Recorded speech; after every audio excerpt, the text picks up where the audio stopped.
Assalomu alaykum, yaxshimisiz? Hayot tilim YouTube kanaliga xush keldingiz. Men Abubakr muallim bo'laman. Bugun biz ingliz tili elifbasining tovush chiqarish darsini rasmiy boshlaymiz. Bugungi darsimizda ingliz tili elifbasidagi 3 muhim harfni, ya'ni A, E, I larning o'xshamagan so'zlarga kelganda anglatadigan o'xshamagan tovush ohanglarini o'rganamiz. O'ylayotgan bo'lishingiz mumkin, nimishqa hamma harflarning tovush ohanglarini birla darsda o'rganmaydigandimiz, ya'ni nimishqa bugun aran 3 harfnikini o'rgandigandimiz deb. Shundaqmi? Desam qo'rqib ketmang. Mushu 3 harfningla jami bo'lib 12 xil tovush ohangi bor. Masalan, A ning 5 xil, E ning 4 xil, I ning 3 xil. Lekin ansirmang, oldingi videomizda aytganimizdek, ingliz tilidagi harflar bilan tovushlarning o'qilish jihatidagi munosabatida bir ilmiy qoida bor. Sabr qilib oxirigacha muntazam agishib mangsangiz, patarda hammani bilib ketasiz. Men aytdim-ku, qaysi harfning qaysi so'zda kelganda qandoq tovush anglatadiganligini bilib olsangiz, ingliz tilining yerimini o'rganib olgan bo'lasiz. Mochaqchaq emas. Xo'sh, o'z gapimizga kelayli. Men tuvanda mundaq bir o'qish usulini qo'llanaman. Misolga ilingan so'zni bir qatim o'qib o'tib, ondan harfning anglatadigan tovush ohangini 2 qatim takrorlab o'tib, oxirida misol so'zni yana bir qatim o'qiyman. Bo'lsa men bir tovush ohangi misolini o'qib bo'lganman, siz videoni vaqtli to'xtatib turib bir agishib o'qib o'tib, andan keyin yana davomlashtirib anglasangiz, unumi yaxshiroq bo'ladi deb qarayman. Hammasi boshildiq.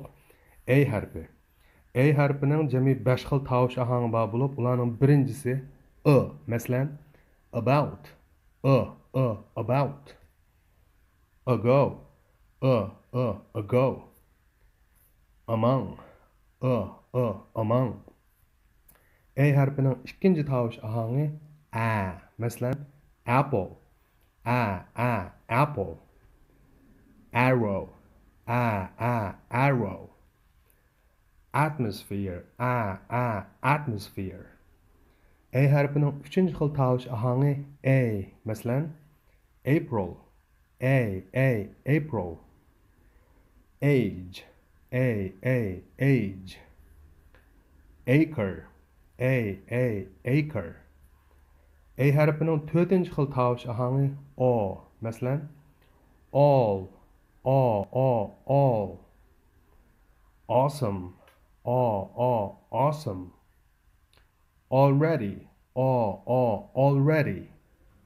A harfining 5-chi xil tovush ohangi a, ya'ni so'zilgan a bo'lib, masalan, arm, arm.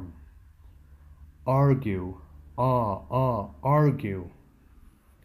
Art, art.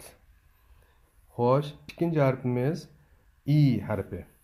E harfining 4 xil tovush ohangi bor bo'lib, ularning birinchisi E, ya'ni email, email. Economy, economy. Election, election. E harfining ikkinchi xil tovush ohangi e bo'lib, masalan, egg, egg. Edit, edit. Ever, ever. E harfining 3-chi xil tovush ohangi a. Masalan, term, term. Nerd, nerd. Germany, Germany. E harfining 4-chi xil tovush ohangi I. Bu bir alayda tovush ohangi bo'lib, so'zning o'zimi I o'qildi demoqchi bu yerda E harfi I degan tovush ohangini anglatadi.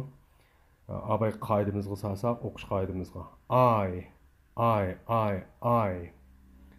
Eng oxirgi harfimiz bugungi darsdagi I harfi. I harfining 3 xil tovush ohangi bor bo'lib, birinchi tovush ohangi i, qisqa i. Masalan, sit, sit. Bin, bin. Hip, hip. I harfining ikkinchi xil tovush ohangi I. Masalan, mine, mine. Pipe, I, pipe. Tide, I, tide. I harfining 3-chi xil tovush ahangi Masalan, bird, bird. Sir, sir. Girl, girl.